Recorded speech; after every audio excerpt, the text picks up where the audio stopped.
Érase una vez, no muy lejos de aquí, una princesa que dio a luz a dos gemelos. Su malvado tío, el rey, temeroso de que algún día estos niños se convirtieran en sus rivales, ordenó a sus fieles sirvientes echarlos al río. Como estaba todo anegado, los abandonaron en una cesta en la ribera y la corriente los llevó río abajo, hasta ser rescatados por la loba que los alimentaría. Más tarde serían encontrados por un pastor que los criaría como si fueran hijos suyos. Se llamaban Rómulo y Remo y acabarían fundando Roma.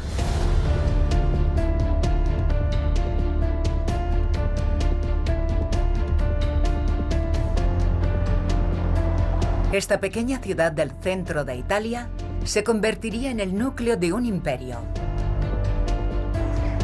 el cual se extendería desde las fronteras del Sáhara hasta los húmedos páramos del norte de Gran Bretaña, desde España hasta Israel, desde el Nilo hasta el Rin.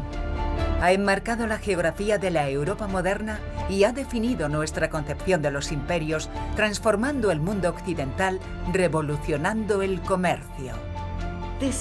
Este es uno de los primeros ejemplos de globalización. La agricultura, olivos, olivos y más olivos. El arte, el derecho y la arquitectura. Esto es lo que me deja alucinada de la ingeniería romana. Nos presenta montones de conquistas y derrotas, batallas y matanzas, pero también nos plantea grandes dudas. ¿Cómo funcionaba? ¿En qué marcó la diferencia? ¿Por qué acabó cayendo? ¿Y cómo se creó en un primer momento? ¿Sería ambición o solo suerte? Para responder a esa pregunta, nos remontaremos a las opiniones de los mismos romanos, a sus dudas, a sus debates y a sus conversaciones. Porque, al igual que nosotros, ellos también se preguntaban qué los hacía diferentes.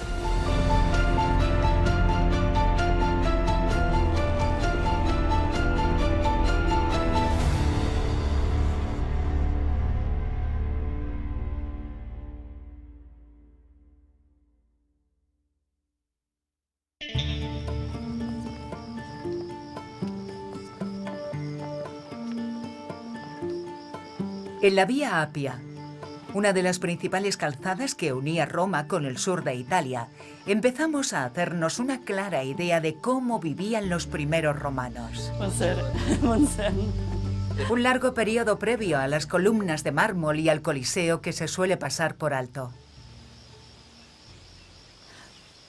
Esta tumba fue construida 500 años después de fundarse la ciudad. Es bastante posterior a Rómulo. Pero lo que se halla aquí escrito nos revela por primera vez los sentimientos y pensamientos de los romanos. En cierto modo, todo cuanto sabemos de los romanos empieza aquí.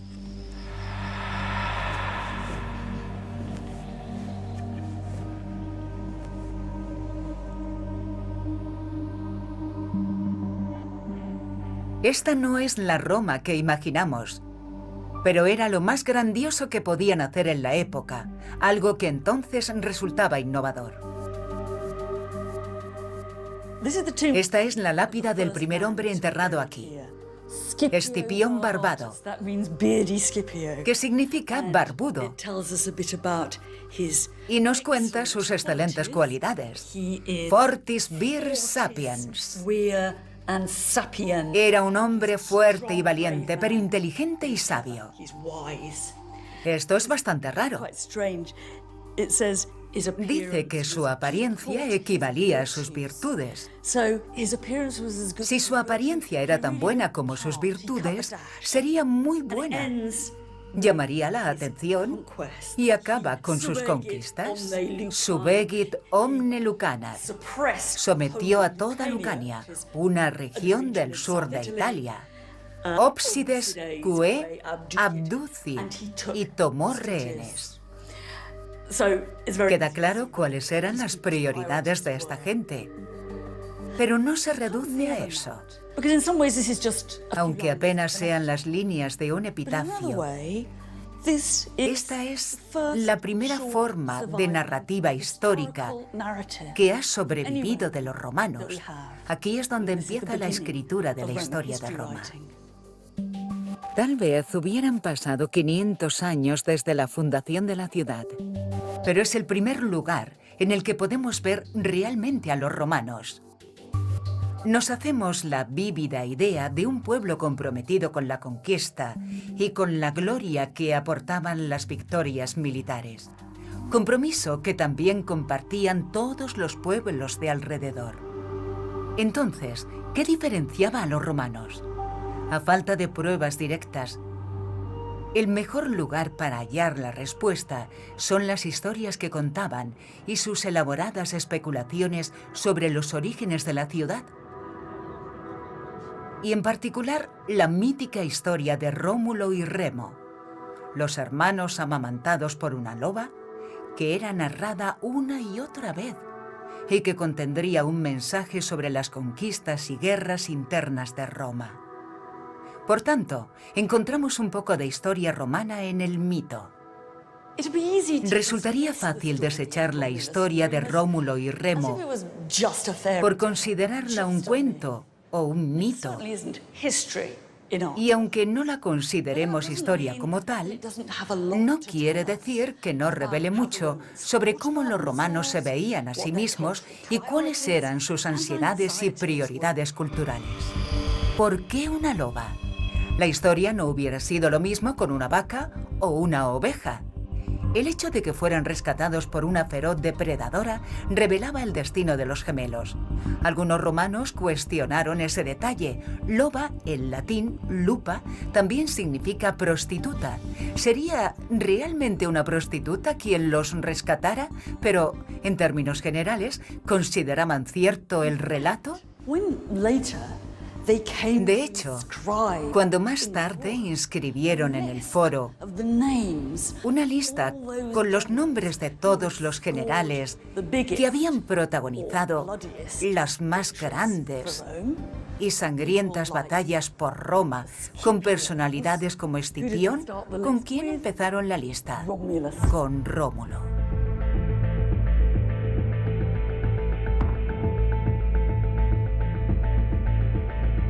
La persona que no aparece en la lista es Remo, hermano gemelo de Rómulo, pues ambos se enzarzaron en una gran disputa sobre dónde establecer la nueva ciudad. Esta acabó con Rómulo asesinando a su hermano, un acto que reflejaría las sangrientas guerras civiles que más tarde echarían por tierra la política romana.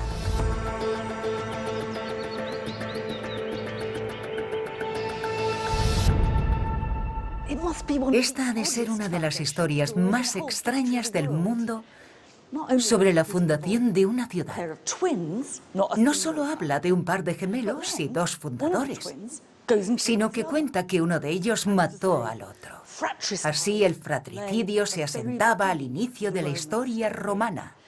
El asesinato entre hermanos quedaba ligado a Roma.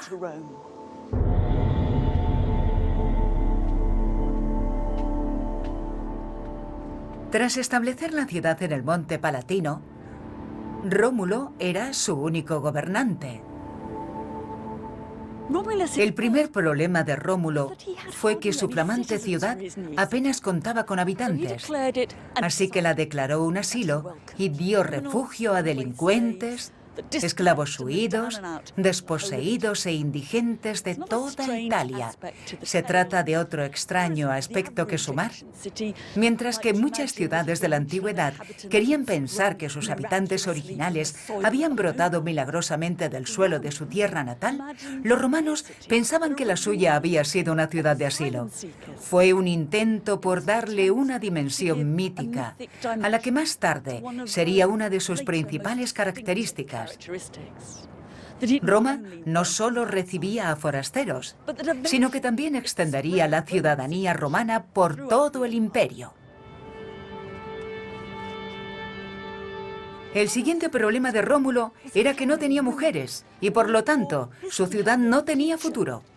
Pero ninguno de los habitantes de los pueblos vecinos estaba dispuesto a dejar que sus hijas se casaran con romanos. De hecho, se mostraban bastante ofensivos y dejaban claro que no pensaban que una banda de fugitivos fueran buenos esposos para sus hijas, así que Rómulo recurrió a una treta. Según la leyenda, Rómulo invitó a sus vecinos, los sabinos, a una celebración religiosa. En mitad de esta, dio una señal a sus hombres para que secuestraran a las visitantes jóvenes para convertirlas en sus esposas. Este es el famoso rapto de las Sabinas y nos ofrece unas imágenes casi incómodamente explícitas. Esta mujer de aquí ha sido capturada e intenta huir, pero no lo consigue. Esta otra ya se ha desvanecido. Y esta intenta escapar, pero es inútil. Puede que el rapto fuera la respuesta a la terrible humillación de los romanos, pero seguía siendo un asalto violento. Forzaron a estas mujeres, eran víctimas. Se trata de un momento que los romanos discutirían, debatirían y expondrían por siempre. Algunos enemigos de los romanos decían que reflejaba su comportamiento típico. Si querían algo, iban y lo cogían. Cuenta la historia que las familias de las Sabinas, como es lógico, contraatacaron, en la que se convertiría en la primera guerra y victoria de Roma, conmemorada en un extraño monumento en el corazón de la ciudad. Mucha gente pasa por aquí. El lugar donde los romanos estaban convencidos de que había tenido lugar el núcleo de la batalla se convertiría en el foro, pero antes apenas se trataba de una ciénaga, y marcaron el lugar donde había caído uno de los primeros enemigos de Roma. Este es solo uno de una serie de monumentos en los que posteriormente se grabarían los orígenes de Roma en la ciudad. Quien quisiera podía subir al monte Palatino para ver el que se suponía que era el refugio de Rómulo, una atracción turística aún en el siglo IV después de Cristo. Los mitos de Roma seguían a la vista de todos, y con ellos los problemas de ser romano: fratricidio, rapto, violencia y conflicto constante.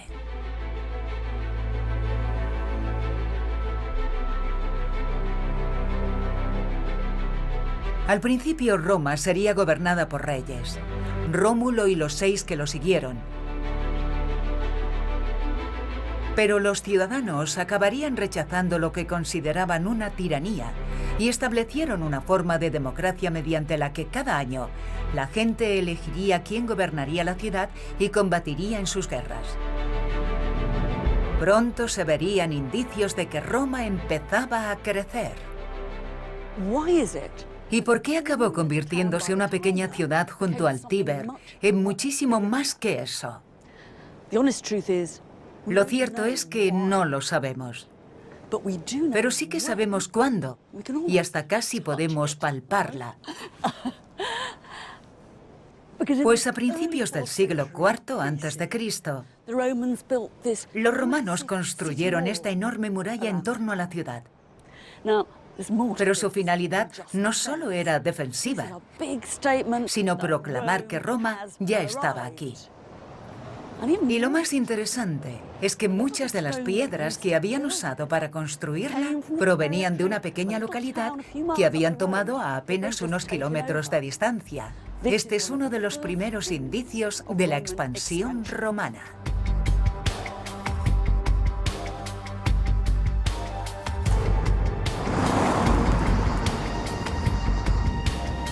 Pero el crecimiento de Roma no se limitó a sus murallas. Se expandió más allá de ellas, hacia el interior de la península italiana. Pero no imaginéis a los romanos rodeando un mapa, conspirando para dominar el mundo. Para empezar, no tenían mapas y, en cualquier caso, no eran mucho más militaristas que sus vecinos. Italia, en sus orígenes, era un lugar violento. Así que la pregunta no es por qué salían a combatir, sino por qué no dejaban de ganar.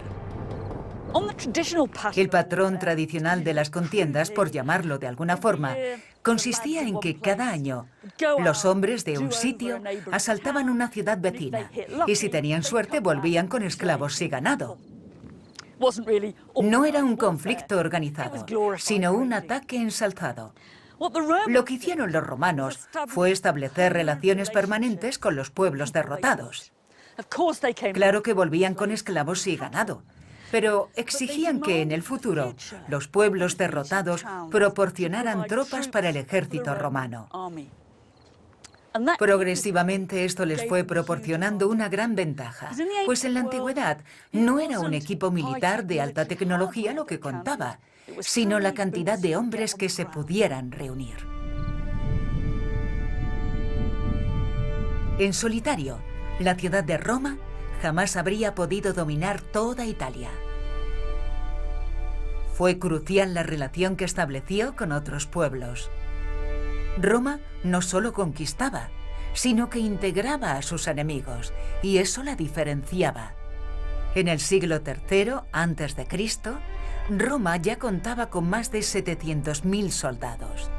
Y como se aseguraban esos números, lo podemos ver en las primeras monedas de oro de la ciudad. Jonathan Williams es el subdirector del Museo Británico. ¿Qué tenemos aquí? Puedo leer Roma en la parte inferior, pero la escena que vemos arriba es bastante complicada y no la entiendo bien. Bueno, aquí tenemos a un par de hombres de pie y en el centro a otro que parece arrodillado y sosteniendo algo con las manos. Lo que sostiene es un cerdo boca arriba. Aunque esta escena nos pueda parecer bastante extraña, cualquier romano hubiera sabido qué representaba. Es una escena de juramento, de promesas hechas y aceptadas entre dos partes. Y así es como los romanos las realizaban. Nos resulta extraño, pero se trataba de una ceremonia significativa para los romanos. Algunos piensan que podría tratarse de una escena mitológica del juramento de Rómulo, primer rey de los romanos, y los sabinos, unos de los primeros aliados de Roma. Pero podría tratarse de una referencia más general al sistema de alianzas entre los romanos y demás pueblos de Italia, que tan importante era, y la base del modo en que los romanos llegaron a conquistar y dominar toda la península itálica. Entonces, esta moneda, en cierto modo, proyecta o crea una imagen de Roma como centro de estas alianzas con otros pueblos. Exacto. Emite un mensaje a los aliados, pero también a los mismos romanos. Somos buenos aliados, leales y firmes, pero más os vale permanecer unidos a nosotros porque no querríais ver lo que pasaría si nos dierais la espalda. La expansión de Roma fue más improvisada que planeada. Gracias a un conglomerado de alianzas con amigos y oponentes conquistados, la ciudad amurallada pasó a controlar casi toda Italia. Entonces, los romanos no tardarían en entrar en conflicto con la otra gran superpotencia de la época, la ciudad de Cartago.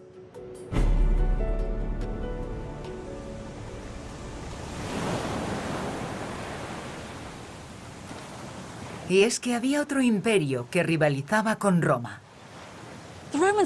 La red de alianzas de los romanos los presionó a intervenir para apoyar a sus amigos y aliados cada vez más lejos, como pasa hoy en día con las superpotencias modernas. Una petición de ayuda en particular trajo grandes consecuencias. Durante una disputa entre dos ciudades sicilianas, distintos grupos recurrieron a Roma y a Cartago. Tras un intenso debate en Roma entre los que querían combatir y los que pensaban que era mejor mantenerse al margen, los romanos decidieron luchar. Y así se produjo el primer conflicto directo entre Roma y Cartago.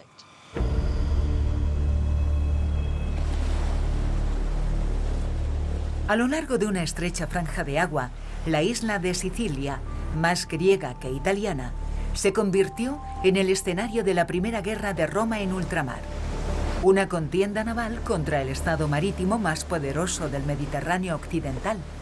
Los romanos jamás habían tenido o necesitado naves de combate hasta entonces. Cuenta la historia que lo que hicieron fue capturar un barco cartaginés y copiarlo para crear los suyos. Ese fue un gran punto de inflexión, y en el 241 a.C., estas aguas acabaron abarrotadas de quinquerremes, las naves militares de la época luchando en una reñida batalla final. Hey George, we actually found it. All right. It's another amphora. El arqueólogo subacuático Jeff Royal y su equipo se han encargado de descubrir y rescatar los restos del fondo del mar. Resulta muy difícil asimilar esto. No dejo de mirar y de pensar que cada roca que encontramos en el lecho del mar es una pieza del equipo militar de los romanos o cartagineses. Pero cuando te encuentras con restos de la batalla, como estas ánforas en el suelo, te impacta. La estás viendo justo donde cayó con tus propios ojos. Es extraordinario. ¿Qué es lo más memorable que habéis encontrado? Los espolones son siempre muy memorables porque es importantísimo encontrarlos. Encontrarlos. Y son uno de los objetivos del estudio, así que, claro, cuando los vemos siempre nos emocionamos. El espolón se colocaba en la proa con el fin de embestir a otras embarcaciones.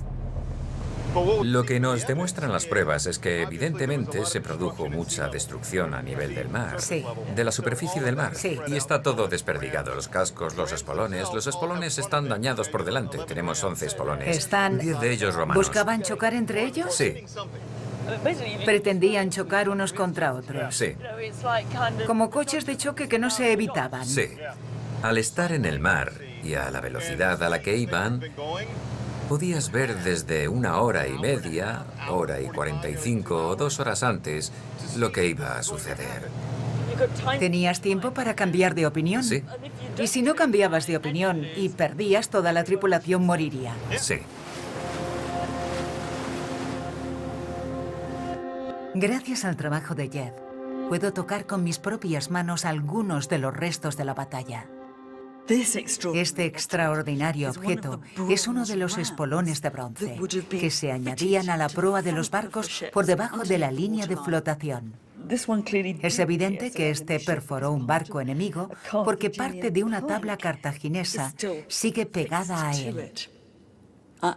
La decoración es preciosa.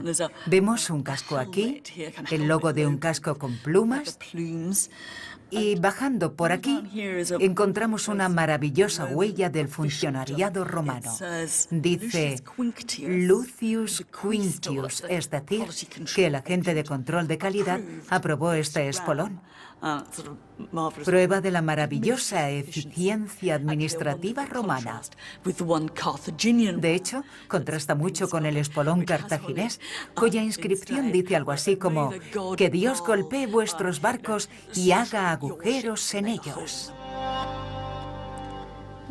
En cierto modo, el objeto más interesante y conmovedor que hemos descubierto es este casco, un casco romano acompañado de sus carrilleras, las cuales protegerían la cara del combatiente y que te acerca mucho más a las personas que una vez lucharon y que tal vez murieron en esta gran batalla. Sospecho que podría ser la primera persona en ponerse este casco desde el 241 a.C. Quien lo llevara debía de tener la cabeza más grande o bastante cantidad de algún tipo de relleno.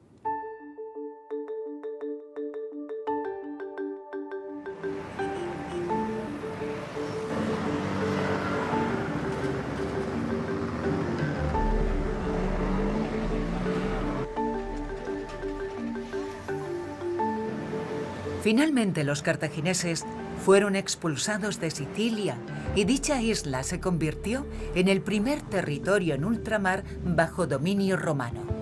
En cierto modo, se podría decir que el Imperio Romano empezó aquí. Roma derrotó a Cartago 2 veces más.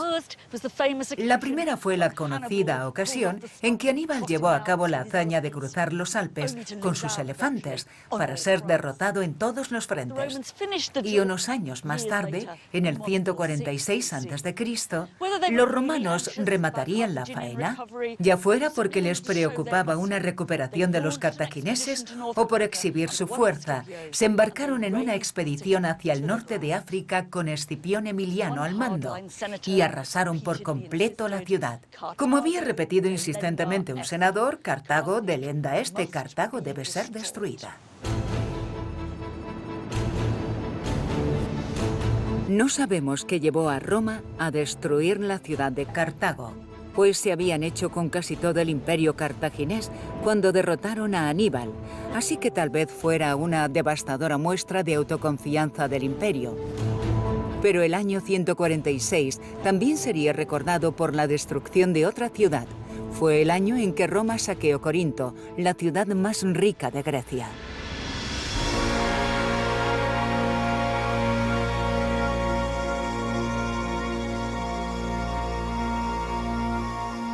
El año 146 a.C. quedaría grabado en la mente de los romanos. Roma se había hecho tan poderosa que ya apenas le quedaban retos importantes que afrontar.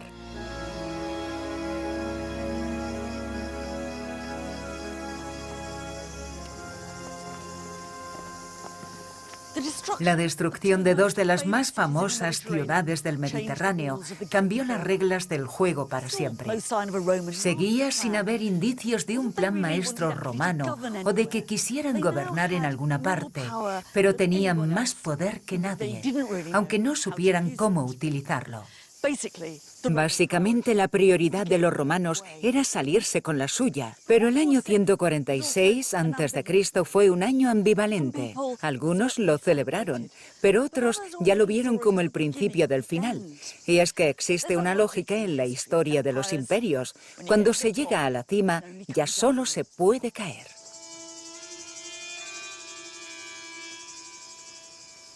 Cartago había desaparecido de la faz de la tierra. Pero Grecia era muy distinta y le aportó a Roma algo más preciado que el beneficio económico: su cultura. Su conquista no solo cambió al pueblo que Roma conquistó, sino también a Roma. Y gracias a Grecia, Roma empezó a llenarse de columnas de mármol, de elegantes estatuas y de obras de arte.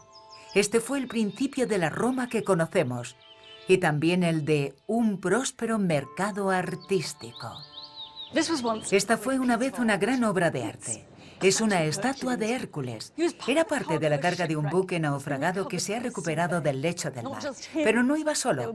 Lo acompañaban otras 30 estatuas de mármol, otras de bronce y también exquisitas joyas, cristalería, instrumentos científicos, y hasta dicen que han encontrado los huesos de las últimas olivas que la tripulación se comió antes del desastre.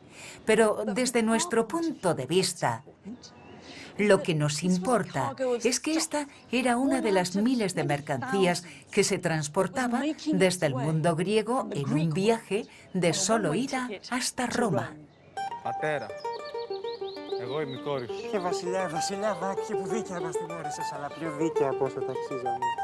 La Grecia que conquistó Roma contaba con una larga historia del arte, teatro y literatura.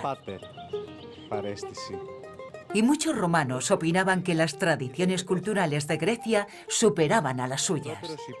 Pero Roma no solo compró, saqueó y emuló la cultura griega, sino que los romanos se incluyeron en las leyendas griegas remontándose a sus propios orígenes, a la mítica guerra entre griegos y troyanos y a la obra literaria más famosa de la literatura griega de todos los tiempos, la Ilíada. Un personaje crucial para los romanos fue Eneas, quien desempeñaba un papel bastante discreto durante la guerra de Troya en la Ilíada de Homero. Los romanos desarrollaron la historia de Eneas, quien huiría de Troya para llegar a Italia y fundar la raza romana, como una especie de antepasado de Rómulo y Remo. Era como si dijeran que también pertenecían al mundo griego, no solo al romano.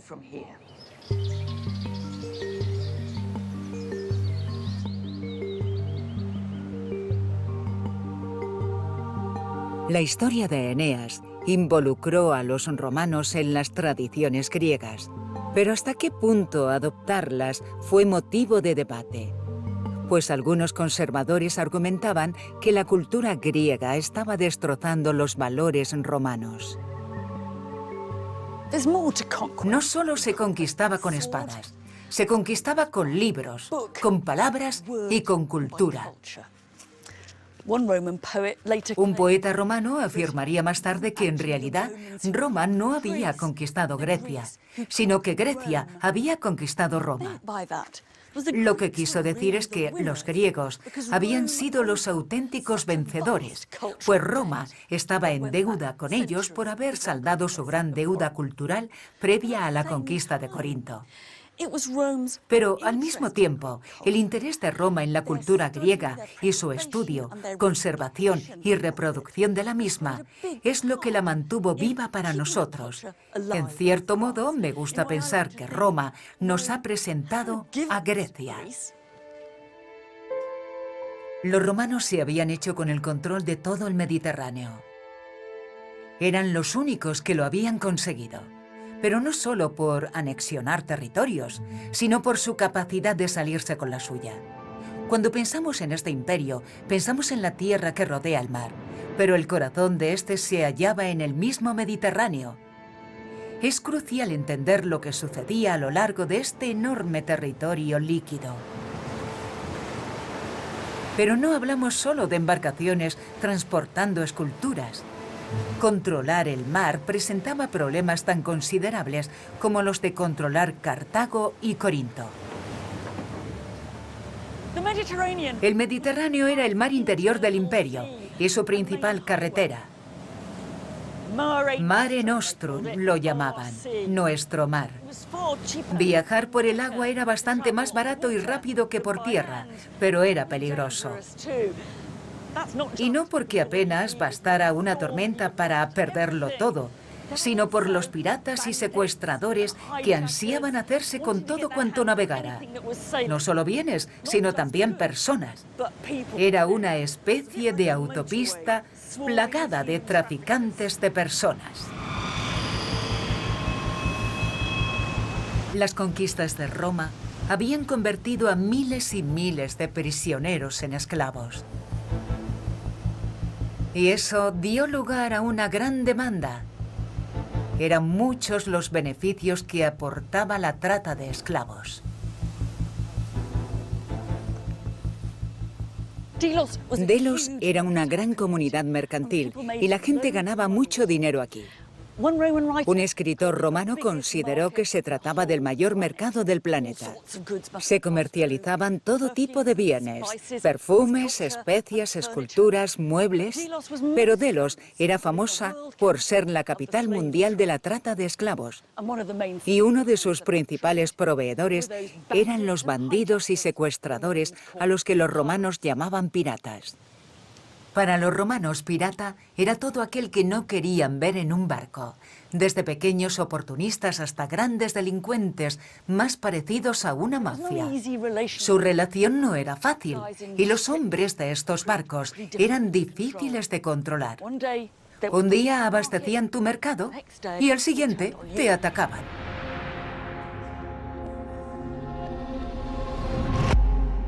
Y eso es justo lo que vemos aquí. Aquí tenemos un maravilloso par de caras claramente romanas, arrugadas y con las mejillas hundidas, ambas con un aspecto siniestro. Resulta tentador imaginar que estaban involucrados en alguna forma ruin de negocios, pero el estado en que se encuentran es bastante malo. Han sido golpeados y parecen un poco abrasados. Y la razón la hallamos en un momento clave de la historia de este lugar. En el 69 a.C., los piratas vinieron aquí, prendieron fuego al lugar, se produjo un gran incendio y Delos fue destruida.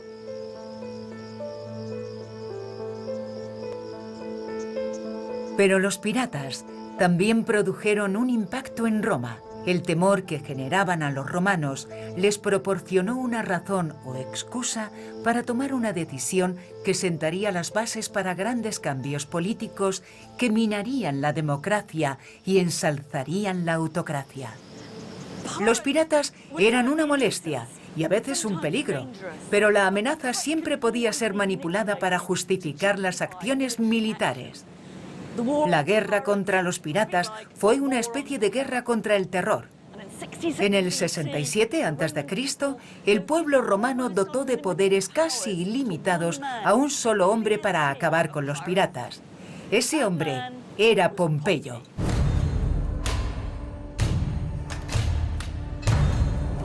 Pompeyo el Grande, como era conocido, se deshizo de los piratas en apenas 3 meses.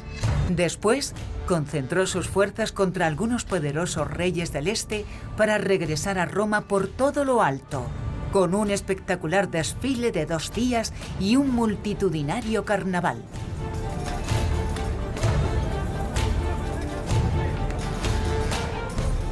El desfile de su victoria fue una de las mayores fiestas jamás celebradas en las calles de Roma. El general desfilaba por las calles en su cuadriga. Lo acompañaban los botines y las riquezas que había traído a su vuelta, y también los prisioneros capturados. La idea era que el pueblo viera lo que los generales y las tropas habían conseguido en el extranjero y lo que habían traído. A algunos les parecía una exhibición terriblemente vulgar y en ocasiones se escuchaban llantos entre el público al ver a los pobres prisioneros desfilar. Pero para la mayoría de los romanos era una ocasión para divertirse. A ver qué tal. No está mal. Y para deleitarse con las riquezas que habían ganado.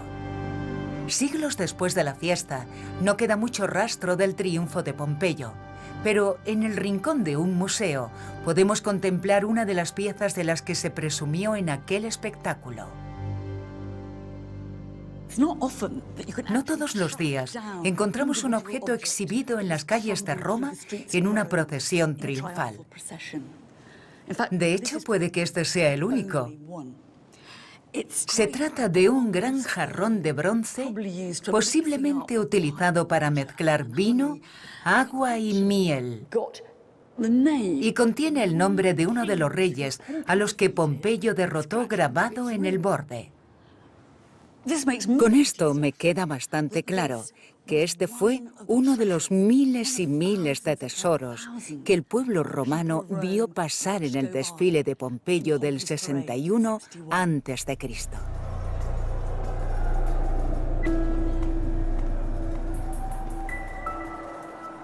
El imperio había sido tradicionalmente fundado, formado y gobernado por demócratas que durante un año compartían el poder. La idea siempre había sido impedir que alguien volviera a convertirse en rey. Pero con Pompeyo empezó a disminuir el rechazo de los romanos al poder individual.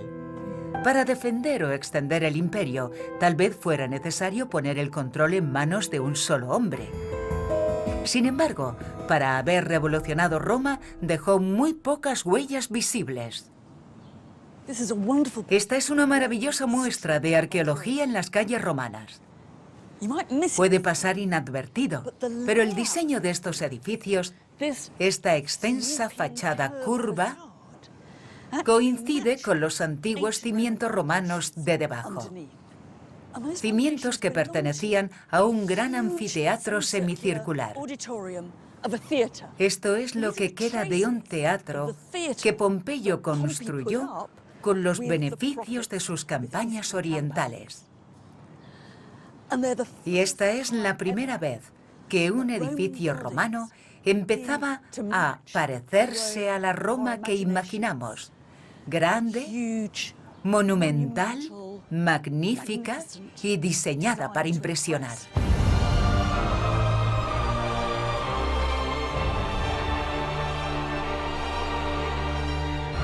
Pompeyo estableció cómo debía ser la apariencia de un edificio imperial y posteriores emprendedores seguirían su patrón.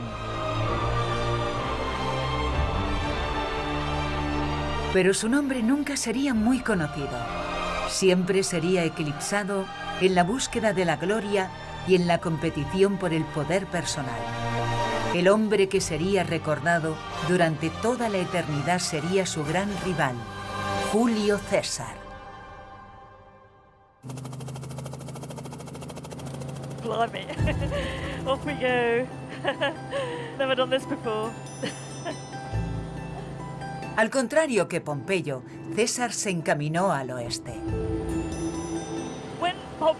Tras la impresionante y sangrienta victoria de Pompeyo, que le permitió volver con montones de riquezas, César quiso superarlo y su única opción era llevar a cabo una gran conquista. Pero César superó a Pompeyo en un aspecto muy importante. Pompeyo logró grandes victorias, pero César también las logró y escribió sobre ellas. La razón por la que podemos ir a Alesia, donde tuvo lugar una de las últimas victorias de César, es porque fue él mismo quien dio cuenta de ello. En Alesia, el ejército de los galos había acampado en una colina. Según describió César, parecía tenerlo todo bajo control. Sus campamentos estaban en puntos estratégicos y estacionaron piquetes día y noche. Ambos frentes combatían duramente. César mandó cavar 2 trincheras y erigir una muralla y una empalizada. Cuando observas su dimensión, a pesar de lo que afirmara en sus escritos, era imposible que César pudiera divisar todas las áreas del campo de batalla.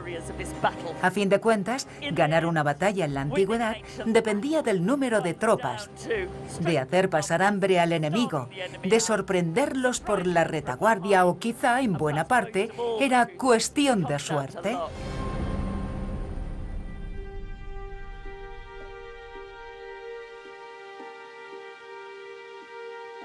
Tuviera suerte o no, seguro que César estaría encantado de saber que seguimos leyendo su versión de estas campañas. Ganara como ganara, la realidad es que su historia ha perdurado durante siglos. Y en cuestión de propaganda imperial, demuestra que una pluma podía ser más poderosa o al menos más duradera que una espada. El líder de los galos en su última y nefasta resistencia era Vercingetorix. Desde entonces se convirtió en un héroe de la Francia moderna, un luchador por la libertad que plantó cara por su nación. Lo irónico es que todo cuanto conocemos de Vercingetorix se remonta a lo que César escribió sobre él. En cierto modo, nuestro Vercingetorix es una creación romana. Fuera como fuera realmente, César tenía que demostrar que había derrotado a un peligroso, valiente y sobre todo digno oponente. Los romanos jamás hubieran considerado meritorio derrotar a un cobarde. César también alardeó sobre el número de galos a los que su ejército asesinó durante su campaña. Actualmente se estima que en torno a 1 millón. Sus cifras podían haber sido infladas para impresionar a su vuelta, pero poca duda cabe de que César materializó su deseo de superar las glorias de Pompeyo mediante todo un genocidio. Las excavaciones del campo de batalla han desenterrado algunas de las armas con las que César alcanzó la victoria, como la versión ancestral de las minas terrestres. No eran piezas de alta tecnología precisamente, pero sí muy desagradables. Mirad esta en particular. Imaginaos pisarla con una sandalia de cuero. La punta la atravesaba y se te clavaba en el pie. Y no podías sacártela por esta pequeña punta de aquí. El pie te sangraba y no podías quitarte la sandalia. Agonizabas, no te podías mover. Se me encogen los pies solo de pensarlo. Había gente en Roma a la que inquietaba lo que estaba sucediendo en la Galia y la envergadura de la matanza. Algunos de los enemigos de César llegaron a sugerir que fuera juzgado por crímenes de guerra y que el jurado estuviera compuesto solo por galos.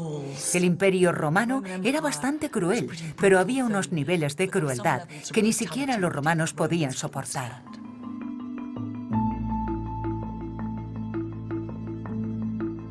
Julio César jamás hubiera vencido sin el leal apoyo de sus tropas.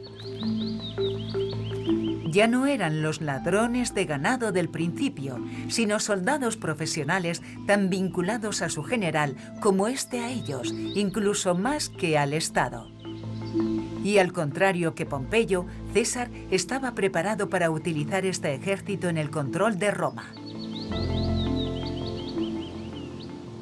Por su parte, César era consciente de que sus enemigos en Roma conspiraban contra él, que intentaban ponerlo contra las cuerdas y, como decía él, socavar su dignitas, el concepto romano que combinaba prestigio y honor. Así que arriesgó y con una de sus legiones marchó hacia Roma. Cuando llegó al río Rubicón, el cual marcaba la frontera de la Galia e Italia, proclamó: Alea y acta est. En otras palabras, la suerte está echada.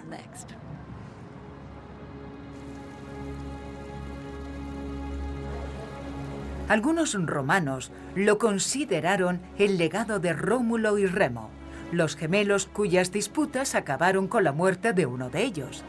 Ahora, un romano se enfrentaría a otro por el poder. El retorno de César desató una caótica guerra civil que no solo sumiría a la península itálica, sino a todo el imperio. Pompeyo fue asesinado en la costa de Egipto y su cabeza decapitada fue presentada ante César, quien, según cuentan, rompió a llorar al verla. César ganó la batalla y se convirtió oficialmente en el único gobernante de Roma, pero no por mucho tiempo. Si hay un romano conocido por todos, ese es Julio César. No por lo que hizo, sino por su muerte. Su asesinato se convirtió en esa escena épica que todos conocemos o pensamos que conocemos por películas, pinturas y obras de teatro, que van acompañadas de sus famosas últimas palabras, «Et tu, Brute?», las cuales nunca pronunció. De lo que sí que tenemos certeza es de que un grupo de amigos le tendió una emboscada en una reunión en el Senado, irónicamente construido por su gran rival, Pompeyo. Todo sucedió justo donde está ese árbol ahora. Una vez más, la historia recordaba a la de la fundación de Roma. Ahora era César quien había sido asesinado como Remo.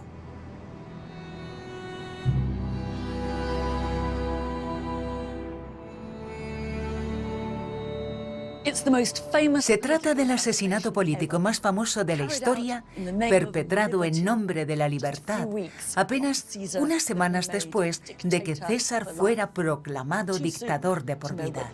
Demasiado pronto para saber si hubiera triunfado o fracasado. Pero el hecho de que los asesinos se deshicieran del hombre que consideraban un tirano no los despojó de la tiranía. Era demasiado tarde. A esas alturas era inevitable que el imperio fuera gobernado por un solo hombre. La cuestión era ¿quién sería ese hombre? El primer autócrata de larga duración y a quien llamaríamos primer emperador romano sería Cayo Julio César Octaviano, o como sería llamado más tarde, Augusto. Este título no tenía ningún significado concreto, pero podía asignársele el de venerable. Él plantó cara a los pros y los contras de ser el único gobernante. A principios del siglo III a.C., Escipión Barbado había resumido su carrera en apenas unas líneas. 300 años más tarde, el emperador César Augusto escribiría el epitafio para su propia tumba en cientos de líneas.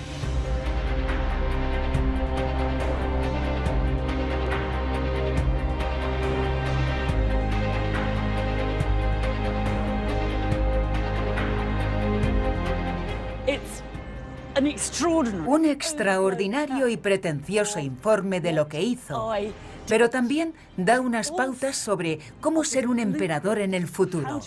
3 son los aspectos que resalta. En primer lugar, Hay que ser enormemente generoso con el pueblo romano. Hay que ofrecerles ayuda, entretenimiento y servicios. Y eso es lo que lista aquí. Todo el dinero que invirtió en eso. Pero también hay que construir, construir y construir. Y aunque ese ya fuera el lema de Pompeyo, Augusto nos relata todos los templos y teatros que construyó. Y lo más importante de todo, y lo que ocupa la mayor parte de este documento, es invertir en las conquistas. Y Augusto explica cómo extendió las fronteras del Imperio Romano, cómo llevó la paz a las fronteras de la Galia e Hispania, y cómo llevó la paz a los Alpes. El mensaje en el que insiste queda claro. Para ser un emperador romano, debes ser un conquistador.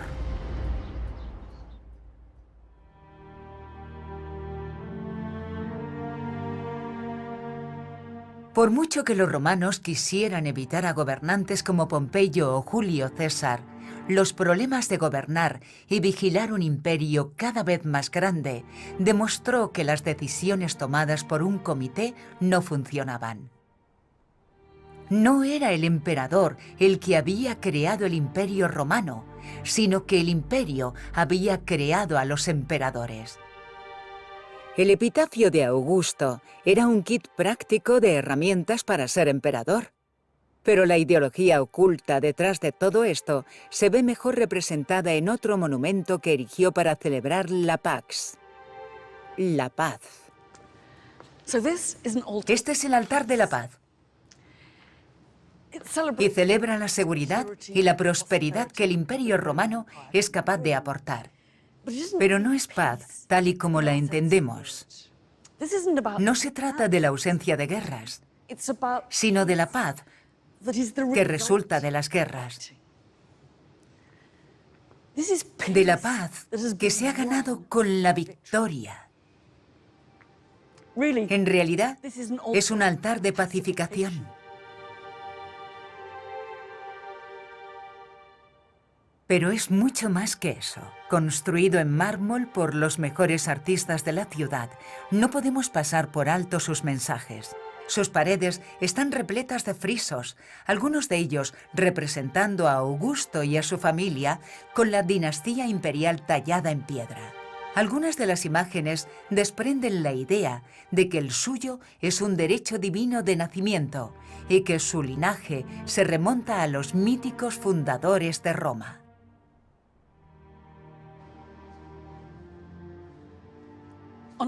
Junto a los escalones principales encontramos dos representaciones distintas del pasado de Roma. En un lado, la loba con Rómulo y Remo, y en el otro, Eneas, recién llegado a Italia desde Troya. Y esto tenía una particular resonancia para el emperador, pues Augusto afirmaba que era descendiente directo de Eneas. Pero existe una idea que resulta aún más obvia al combinar ambas escenas. Por un lado tenemos a Rómulo, quien recibió en su nueva ciudad a marginados y fugitivos, y por el otro a Eneas, que venía del extranjero. El mensaje sobre los orígenes de Roma queda claro. Roma siempre fue foránea. Esto tenía mucho sentido para los romanos. Las historias que contaban sobre sus orígenes reflejaban la creciente diversidad, expansión y amplitud de su mundo. Y siempre hubo un rincón del imperio que tuvo una particular relevancia. Muchos romanos consideran que la historia de su ciudad comenzó aquí. A más de 3.000 kilómetros de Roma se encuentra la ciudad de Troya, la ciudad de la guerra de Troya, la más famosa y decisiva de toda la historia y mitología del mundo clásico. Es la guerra de Helena, Aquiles, Héctor y el caballo de Troya. También fue el lugar de nacimiento de Eneas.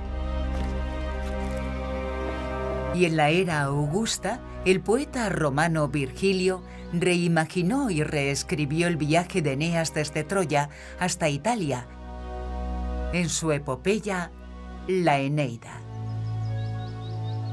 Recurrió a la mitología para analizar la complejidad del crecimiento de Roma y su imperio.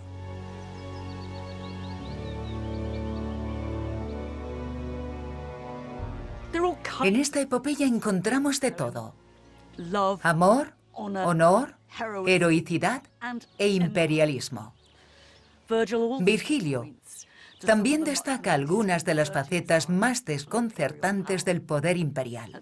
Al final de la historia, lo último que vemos hacer a nuestro héroe, Eneas, es asesinar cruel y gratuitamente a un soldado enemigo que acababa de rendirse ante él. Es como si, en manos de Virgilio, la historia de Eneas celebrara el Imperio Romano y exhibiera su potencial brutalidad. Sin embargo, Virgilio también presentaba al Imperio Romano como un regalo de los mismísimos dioses. Al principio, Júpiter, rey de los dioses, profetiza el futuro poder de Roma. Les he concedido a los romanos un imperium sine fine. Les he concedido un imperio sin límites. Pero no había empezado así realmente. Una ciudad cualquiera se había expandido más allá de sus muros para convertirse en el núcleo de un vasto imperio. Y había pasado de unos gemelos a los emperadores, de los ladrones de ganado a soldados organizados, de las primeras victorias de Escipión Barbado a la destrucción de Corinto en el este y a los sangrientos asesinatos en la Galia en el oeste.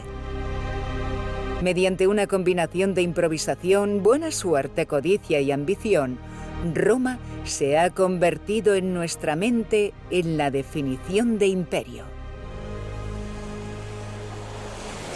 La idea de un imperio sin límites es algo que Escipión Barbado jamás habría entendido. Él conocía las conquistas y la gloria militar y los beneficios que obtenían de ellas, pero que Roma tomara el control de territorios de todo el mundo y que éste se considerara ilimitado, le habría resultado totalmente incomprensible. 2 siglos y medio más tarde, la Eneida de Virgilio afirmaría que Júpiter lo había planeado así. Era como si Virgilio, echando la vista atrás, reinterpretara la caótica e improvisada historia de las conquistas romanas en un grandioso plan de destino manifiesto.